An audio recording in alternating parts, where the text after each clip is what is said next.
If you just inherited a home recently, I want you to slow down for a few minutes, because the next decision you make could accidentally cost your family $200,000, $300,000, sometimes even more.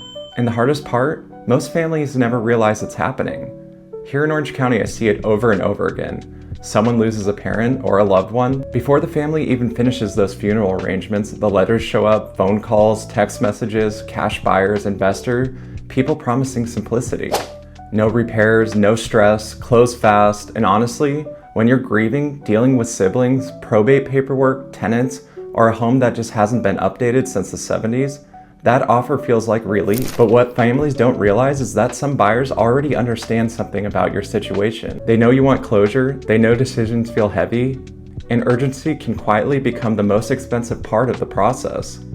Today I want to walk you through the biggest mistakes inherited home sellers make, how taxes actually work, why some offers change at the last second, and how families right here in Orange County protect hundreds of thousands of dollars simply by slowing down.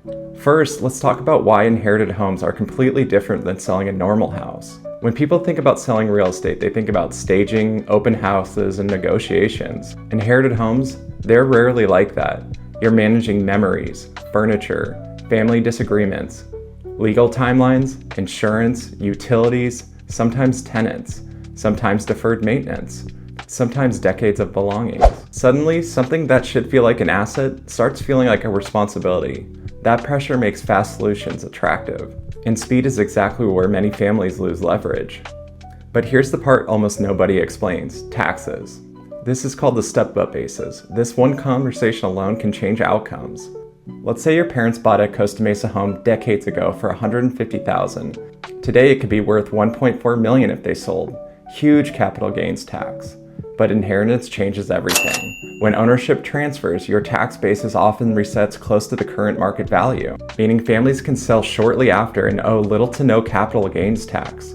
That removes urgency. You suddenly have options. Sell as is, renovate, maybe rent, or list traditionally. Always confirm with a CPA, but misunderstanding causes families to accept fast cash offers they didn't need. Now let's talk about something uncomfortable: cash offers. Sometimes investors are fantastic. They solve real problems, but others rely on a different model. Here's what's happening. When they do a walkthrough, they point out every little thing wrong: the roof, foundation, old plumbing, electrical.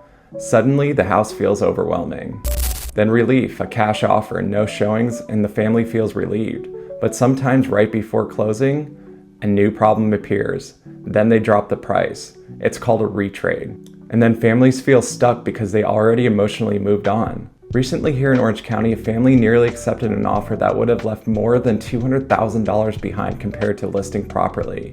Not because anyone was evil, because margin drives investors' business, and that equity is the margin. But honestly, the hardest part usually isn't investors, it's family dynamics. Inherited homes involve multiple voices. One sibling wants speed, another wants top dollar, someone lives across the country. Emotion mixes with finances. Fast decisions feel painful, but slowing down often protects your relationships.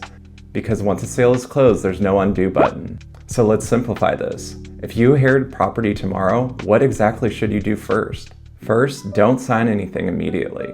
Second, understand the real market value, not Zestimate, actual comparable sales. Third, understand the repair reality. Many Orange County homes sell extremely well as is. Fourth, talk with the CPA. Taxes matter. And fifth, speak with someone who can present multiple strategies: listings, off-market, investors, maybe you want to turn it into a rental. Clarity removes pressure.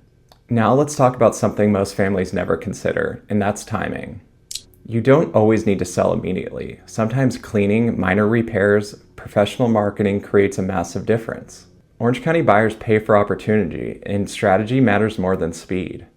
And before we wrap up, I want to share the biggest mindset shift I see successful families make. The goal isn't squeezing every dollar, it's making informed decisions. Sometimes cash buyers are correct.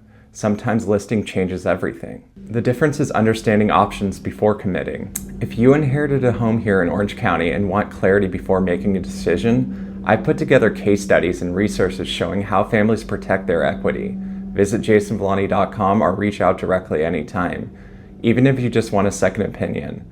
Because selling your property is one thing, protecting your family equity is something completely different. And if this helps you, subscribe to my channel because I break down the strategies sellers need to know before making big decisions.